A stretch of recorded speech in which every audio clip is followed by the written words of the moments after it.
नमस्कार मित्रांनो, मी राजेश आपलं स्वागत करतो आजच्या या व्हिडिओमध्ये. मित्रांनो, टेलरिंग व्यवसाय हा आजकाल बुडत चाललेला व्यवसाय आहे. परंतु काही ब्रँड्स त्याच्यामध्ये आहेत, की ज्यांनी टेलरिंग व्यवसाय तरुण ठेवलेला आहे आणि जे नवीन लोकं याच्यामध्ये एंटर व्हायचे इच्छुक आहेत आणि जे काही गर्तेत गेलेले आहेत आणि त्यांना वर निघायचं तर हा व्हिडिओ त्या लोकांसाठी आहे. रेडीमेड कपड्यांच्या वाढत्या बाजारामुळे पारंपरिक जो टेलर व्यवसाय आहे, त्याला मोठं आव्हान निर्माण झालेलं आहे.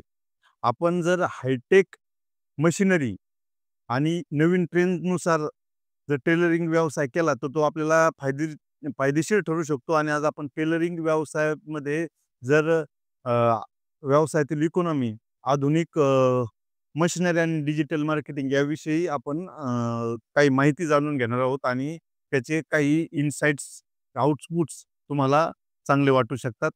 त्याच्यासाठी हा व्हिडिओ नक्की संपूर्ण पहा. रेडीमेड कपड्यांची स्पर्धा आणि त्यातील अडचणी. तर सगळ्यात मोठं टेलरिंग व्यवसायासमोर आव्हान आहे, की रेडीमेड जे कपडे आहेत ते अतिशय स्वस्त किमतीत लोकांना भेटतात. ते लगेच उपलब्ध असतात आणि टेलरिंगचा विषय असा आहे, की त्यांची एक लेंदी प्रोसेस आहे. अतिशय कमी वेळामध्ये हे कपडे तयार होत नाहीत. 2 दिवस, 3 दिवस, 4 दिवस हे कपडे शिवण्यासाठी लागतात. त्याच्यामुळे हे मोठं आव्हान किंवा ही मोठी स्पर्धा रेडीमेड कपड्यांची टेलरिंग व्यवसायासोबत आहे. आता आपण पाहू की हायटेक टेलरिंगचे काय फायदे आहेत. म्हणजे कसं काय हायटेक टेलरिंग याला सुलभ करू शकतं. तर ऑटोमॅटिक जर कटिंग मशीन असेल, एम्ब्रॉयडरी मशीन असेल किंवा स्टिचिंग मशीन चांगली असेल. स्टिचिंग मशीन जर चांगली असेल तर फिनिशिंग चांगली येणार आहे. कटिंग मशीन चांगली असेल तर त्याची कटिंग व्यवस्थित होणार आहे आणि त्याच्यामुळे फिटिंगमध्ये कपडे भेटणार आहेत.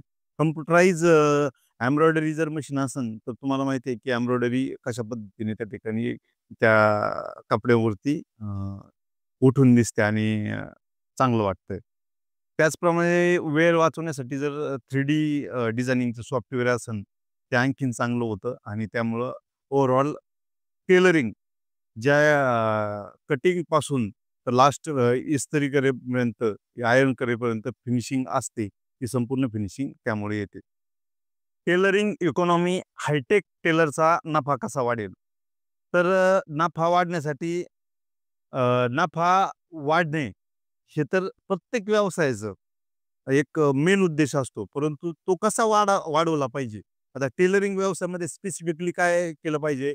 तर टेलरिंग व्यवसायामध्ये आधी आपण पाहू की कोणकोणते मोठे नावाजलेले ब्रँड आहेत. त्याच्यामध्ये युवन हुसेन, रेमंड चं कस्टम टेलरिंग आहे.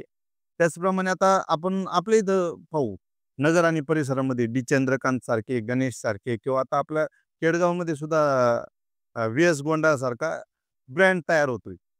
हे लक्षात घ्या. हे ब्रँड तयार होत आहेत. हे तुम्हाला तिथंच कापड उपलब्ध करून देत आहेत. तिथंच स्टिच करून देत आहे. पण त्यांचा काही लोकांचं काय होतंय, की प्रोसेस स्लो होते. तर याच्यासाठी आपण काय केलं पाहिजे तर अ, खास काही सेवा दिल्या पाहिजेत. आपण कस्टमाइज डिझाइन करून दिले पाहिजेत. वेगवेगळ्या पद्धतीच्या प्रीमियम कटिंग करून दिली पाहिजे. एक्सप्रेस डिलिव्हरी हा सगळ्यात महत्त्वाचा विषय. एक्सप्रेस डिलिव्हरी आपण जर कस्टमरला दिली, 3 तासात तुमचा ड्रेस रेडी. ते असं जर दिलं, तर तुमचा त्या ठिकाणी सेल वाढण्याला त्या ठिकाणी अतिशय मदत होणार आहे, हे लक्षात घ्या. सेल वाढणार आहे.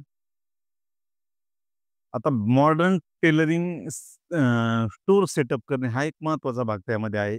तर ते स्टोअर सेटअप करणं जर कोणी एस्पिरिंग टेलर असतील किंवा आत्ताच नवीन सुरू केलेलं असेल, तर त्यांनी जाऊन पहा. चांगलं आता व्ही.एस. गोंडाळे आपल्या केडगावमध्ये किंवा डी. चंद्रकांत, गणेश किंवा व्हॅन हुसेनचं सुद्धा शॉप असू शकते बऱ्याच ठिकाणी. तुम्ही तिथं जाऊन पहा. कशा पद्धतीने सेटअप लावलेला आहे, कशा पद्धतीने सिस्टम आहे, त्यानुसार तुम्ही ते करू शकता. आणि ऑनलाईन स्टोअर सुद्धा तुम्ही आपल्या मोबाईलमध्ये करू शकता आणि त्या ठिकाणी ते तुम्ही आपलं स्टोअर सेटअप करू शकता.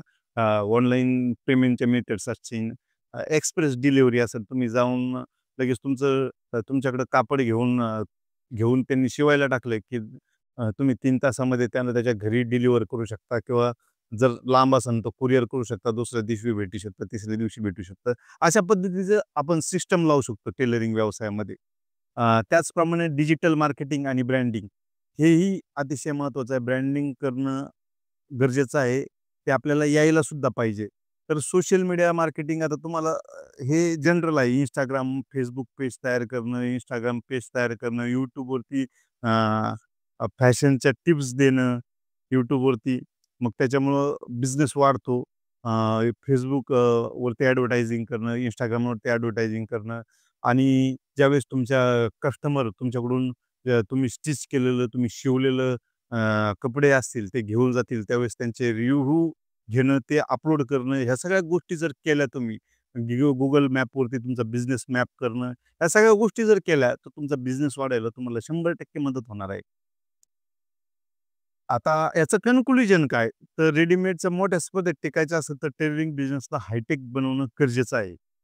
आधुनिक मशिनरी, डिजिटल मार्केटिंग आणि ग्राहक केंद्रित सेवा हे देणं गरजेचं आहे. हे दिल्यानंतरच तुमचा बिझनेस वाढू शकतो. तुम्हाला याबद्दल काय वाटतं? आणखी कोणत्या पद्धतीने आपण टेलरिंग व्यवसाय वाढवू शकतो?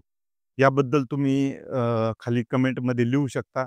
जर तुम्हाला टेलरिंग व्यवसाय आणखी वाढवायचा असेल, आणखी काय करायचं असेल, तर तुम्ही आम्हाला खाली कमेंट करू शकता. तुमचं नियोजन काय आहे, हे सांगू शकता. धन्यवाद मित्रांनो. जय हिंद. वंदे मातरम.